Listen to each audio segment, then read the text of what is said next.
सोचिए दोस्तों, सिर्फ और सिर्फ एक अंधविश्वास की वजह से एक 20 साल की बच्ची को लोहे की छड़ से जला जला कर मार डाला गया, सिर्फ ये कहकर कि उसके अंदर किसी बुरी प्रेत आत्मा का साया है, वो किसी बुरी प्रेत आत्मा के वश में है। और उसके बाद उस लड़की की रूह ने, आत्मा ने आकर उस गांव वालों से और उस तांत्रिक से कैसे बदला लिया, पूरी सच्चाई जानने के लिए इस स्टोरी में एंड तक बने रहिए। बहुत ही डरावनी, भयानक और दुखद कहानी है। नमस्कार दोस्तों, कैसे हैं आप लोग? मैं प्रिया, स्वागत है आपका हॉरर स्टोरी बाय प्रिया में। तो दोस्तों, जैसा कि आप जानते हैं कि मेरा मानना है कि अगर जीवन है तो जीवन के बाद भी एक दुनिया होती है, यानी मृत्यु के बाद भी एक जीवन होता है, और इसे वही समझ सकता है जिसने उसे कभी फील किया हो। तो दोस्तों, चलिए शुरू करते हैं आज की कहानी। दोस्तों, आज की कहानी है मध्य प्रदेश में, एक जो शहर पड़ता है ग्वालियर, आई थिंक मध्य प्रदेश में ही पड़ता है। दोस्तों, वहाँ पर एक गांव है जहाँ पर आज भी एक मंदिर है जिसपे किसी भगवान की पूजा नहीं होती है, कोई देवी देवताओं की मूर्ति नहीं है। वहाँ पर पूजा होती है एक लड़की की मूर्ति की। और दोस्तों, ये वही लड़की है जिसके बारे में मैंने आपको शुरू में बताया। उस लड़की का नाम बेला। नाम मैं बदल कर बता रही हूँ क्योंकि वो इस दुनिया में नहीं है, लेकिन उसी लड़की के नाम से ये मंदिर है, लेकिन अब उसे लोग बेला का मंदिर कहते हैं। और दोस्तों, वो मंदिर गांव वालों ने अपनी गलतियों की क्षमा मांगने के लिए ही बनवाया। अब मैं इसके बारे में आपको विस्तार से बताती हूँ। दोस्तों, उस गांव में एक घर था जिसमें माता पिता, उनकी 2 बेटियां रहती थी, एक बेला और एक विद्या। बेला बड़ी बेटी थी और विद्या छोटी बेटी थी। दोनों बच्चियां अपने माता पिता से बहुत प्यार करती थी, अपने माता पिता के साथ खेत में जाया करती थी, काम किया करती थी। सब कुछ बहुत अच्छा खुशहाल परिवार था। वो लोग खेती करके अपना पालन पोषण करते थे। तो दोस्तों, जो बड़ी वाली बेटी थी उसके बाल बहुत ही ज़्यादा सुंदर थे और वो बहुत ही सुंदर भी थी। तो दोस्तों, हुआ क्या कि वो अपने पिताजी के साथ, वो और उसकी एक आदत थी, वो हमेशा अपने बालों को खुला रखती थी। आपको पता होगा कि हमारे बड़े बुजुर्ग, हमारी नानी दादी हमसे बोलती थी कि बेटा, खड़ी दोपहर में या आधी रात में बाल नहीं खोलते हैं। हम लोगों को कभी वो बाल नहीं खोलने देती थी। उसका कारण ये होता था कि वो बोलती थी कि अगर आपके आसपास कोई बुरी शक्ति है तो वो आपके खुले बालों पर मोहित हो जाती है और आपको अपने वश में कर लेती है। दोस्तों, यही हुआ बेला के साथ।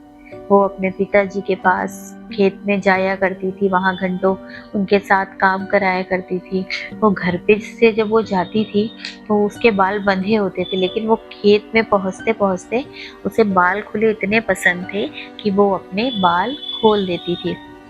कि वहाँ तो उसकी माता जी तो आती नहीं थी देखने के लिए, माँ उनकी, पिताजी इतना ध्यान ही नहीं देते थे। और वो खुले बालों में खूब अच्छे से घूमती, खूब बालों को लहराती, उसे बहुत ज़्यादा अच्छा लगता था। और दोस्तों, ऐसे ही एक दिन घूमते घूमते वो एक बड़े से आम के बाग में चली गई। वहाँ पर आम तोड़ने के लिए अपनी कुछ सहेलियों के साथ अपने पिताजी से बोला कि मैं पास वाले चाचा के बाग से आम तोड़ने जा रही हूँ। उसके पिताजी ने कहा ठीक है।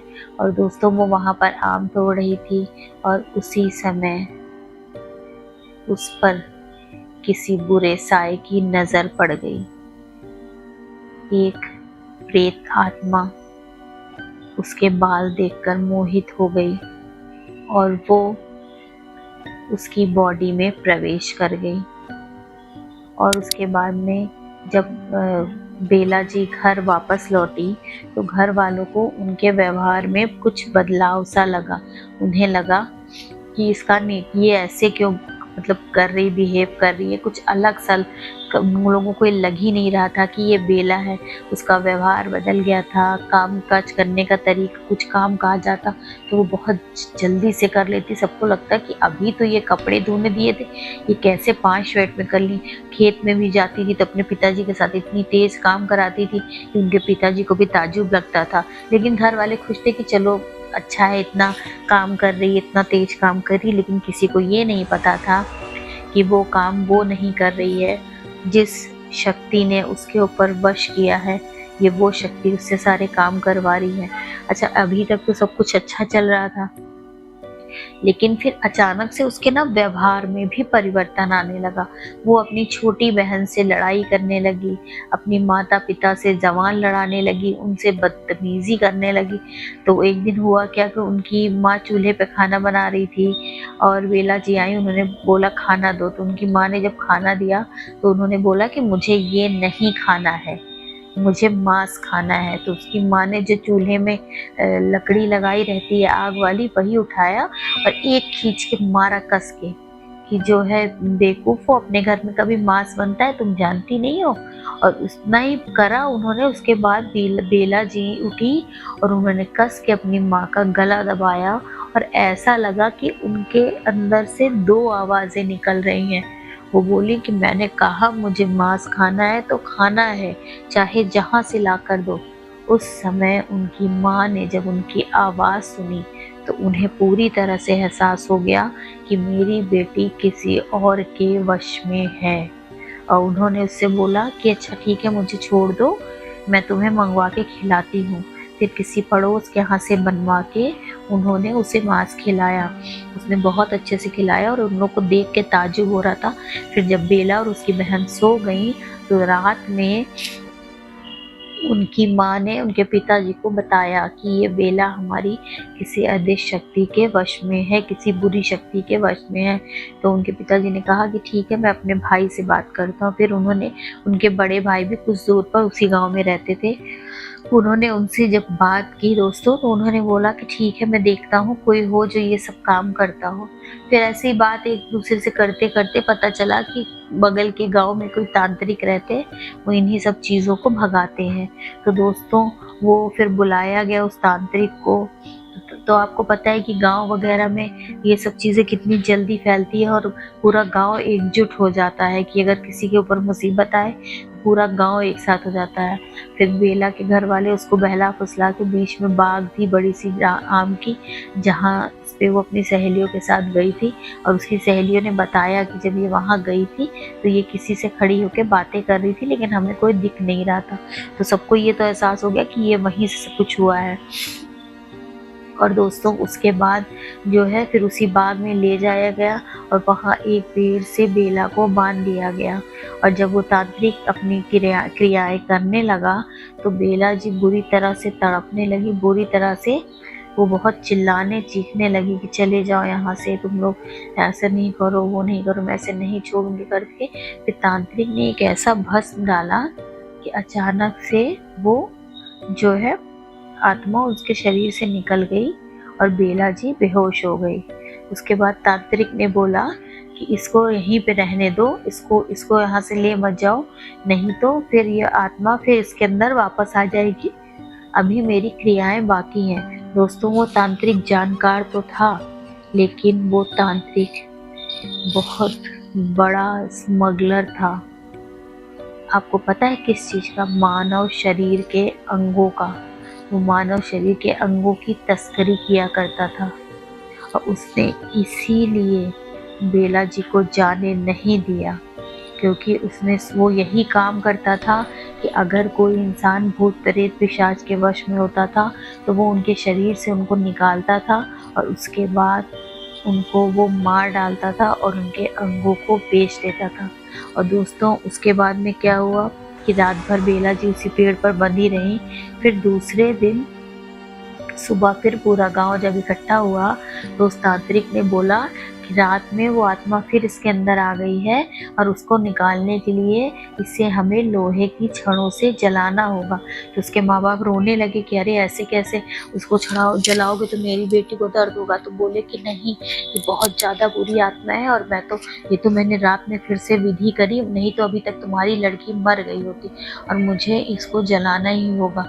क्या करते, माँ बाप ने भी सोचा कि अगर नहीं करेंगे मेरी बेटी को कुछ हो जाएगा। और उन्होंने बोला कि तुम्हारी बेटी को दर्द नहीं होगा क्योंकि वो तो उसके वश में है और उसको दर्द होगा तो वो छोड़ के इसको भाग जाएगी। और दोस्तों उस तांत्रिक ने उसके शरीर पर कई जगह लोहे की छड़ों से उस बच्ची को ऐसा जलाया कि दर्द की वजह से उस लड़की की मौत हो गई। और उसके बाद तांत्रिक ने यही बोला कि उस आत्मा ने इसको मार डाला, इसको अपने पूरी तरह से वश में कर लिया और इसको अपनी दुनिया में ले गए। फिर गांव वालों ने पूरा उसका अंतिम संस्कार किया, उसको ज़मीन में दफनाया सब कुछ, और उसके बाद में सब अपने घर चले गए। बेला के माता पिता भी दुखी थे। लेकिन दोस्तों रात में तांत्रिक की टीम पूरा आई, उसने बेला की लाश को फिर से निकाला, उसमें से जितने भी किडनी, लीवर, गुर्दा, जो भी कुछ था, हार्ट, सब आँखें, सब कुछ निकाल के वापस से उसकी लाश को अंदर ज़मीन में दफना दिया। सोचिए दोस्तों, लोग कितने बुरे और गिरे हुए होते हैं। एक मरे हुए इंसान कि मतलब एक इंसान को पहले तो मारा और फिर उसके कैसे उसकी छोड़िए जाने दीजिए, ऐसे लोग होते ही हैं, तभी तो फिर वो झेलते भी हैं। और दोस्तों ये तांत्रिक वो काम बहुत टाइम से कर रहा था और आज तक उसका सामना किसी भी बुरी रूह से नहीं हुआ था। और उसे लगा था कि ये सब कुछ नहीं होता है और अगर कुछ होगा भी तो मैं तो तांत्रिक हूँ, मैं सब कुछ संभाल लूँगा। दोस्तों उसके बाद 2-3 दिन बाद ही गांव वालों ने बोला कि उन्हें रात में बेला के रोने की आवाज़ सुनाई पड़ती है। कई लोगों ने कहा 2 दिन बाद पूरे गांव में यही चर्चा रही कि रात में सबके दरवाजे पे बेला आकर रोती थी। कुछ लोगों ने तो ये भी दावा किया कि उन्होंने अपने घर के दरवाजे के बाहर बेला की परछाई को देखा है। बेला की बहन एक दिन बहुत तेज चिल्लाते हुए उठी और उसने बोला कि माँ, बेला दीदी मेरे बगल सो रही थी। और दोस्तों ये घटनाएं बहुत तेज से उस गांव में होने लगी। सारे गांव वालों के डर की वजह से हालत खराब हो गई कि रात में भी कोई अपने घरों की लाइट और लालटेन दिया नहीं बुझाता था। लेकिन दोस्तों बेला के रोने की आवाज़ सबको सुनाई देती थी और सब कोई समझ नहीं पा रहा था कि ऐसा क्यों हुआ, ऐसा क्या है जो वो सबके दरवाजे पे आकर रो रही है। और दोस्तों एक दिन उनके माता पिता सो रहे थे, उन्हें भी ये आवाज़ सुनाई पड़ी और जब उन्होंने उठकर देखा तो उनके आंगन में बेला की परछाई, बेला की रूह खड़ी थी और वो रो रही थी और बोली, माँ बाबा आपने मुझे नहीं बचाया। और उसके बाद में वो गायब हो गए। उनके माँ बाप बहुत परेशान हुए। वो लोग फिर उस तांत्रिक के पास गए, उसने कहा कुछ नहीं, आप लोग परेशान मत होइए, आपकी बेटी ऐसे मरी है इस वजह से होता है, आप लोग परेशान मत होइए, आपकी बेटी आपका नुकसान नहीं करेगी। लेकिन दोस्तों पूरा गांव इस चीज़ से परेशान था और पूरे गांव ने फिर तांत्रिक को बुलाया कि तुमने ही ये सब कुछ किया है, अब तुम हमें बेला की आत्मा से भी मुक्ति दिलाओ। तो उसके बाद में उस तांत्रिक उसी बाग में पूरा पूजा का अनुष्ठान किया, पूरी तैयारी की, सब कुछ कर रहा था। और ये करते करते रात के 12:30 बज गए। पूरा गांव वहाँ मौजूद था, वो तांत्रिक था, सब लोग थे। और उसके बाद अचानक से बहुत तेज़ हवाएं चलने लगी और बेला के रोने की आवाज़ इतनी तेज़ जंगल में गूंज रही थी कि हर इंसान उसको सुन रहा था। और दोस्तों उसके बाद सबने देखा कि जहाँ वो तांत्रिक पूजा कर रहा था, धीरे धीरे करके बेला की परछाई प्रकट हुई। तांत्रिक ने इतनी पूजा, इतना भस्म डाला, लेकिन बेला के ऊपर किसी का भी असर नहीं हुआ, क्योंकि इस बार बेला अकेले नहीं आई थी।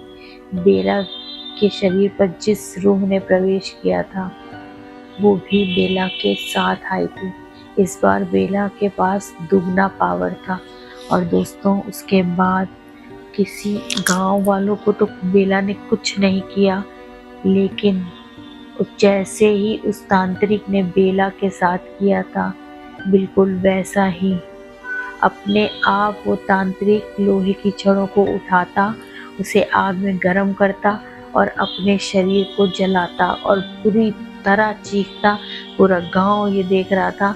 और जब तक वो क्रिया पूरी नहीं हो गई, जब तक कि तांत्रिक की मौत नहीं हो गई, बेला वहां से नहीं गई। और दोस्तों कुछ घंटों बाद तांत्रिक की वहीं पर मौत हो गई और बेला की आत्मा को भी शायद उस दिन मुक्ति मिली और वो उस गांव को छोड़कर हमेशा हमेशा के लिए चली गई। और उस गांव में भी सब कुछ सुख शांति से हो गया। तो गांव वालों ने मिलकर ये तय किया कि हमने हमारी गांव की बेटी के साथ गलत किया, एक पाखंडी आदमी पे विश्वास करके, इसलिए हम लोगों को बेला से माफी मांगनी है। और उन लोगों ने पूरी आपसी सहमति से गांव के बीचों बीच एक छोटा सा मंदिर बनवाया है जिसमें बेला की मूर्ति है। और गांव के लोग रोज वहां से आते जाते हैं, प्रणाम करते हैं और पूरी विधिवत वहां पर पूजा की जाती है। दोस्तों कैसी लगी आपको आज की हॉरर स्टोरी? आशा है अच्छी लगी होगी। अगर आपके पास भी कोई हॉरर स्टोरी है तो आप मेरे साथ शेयर कर सकते हैं।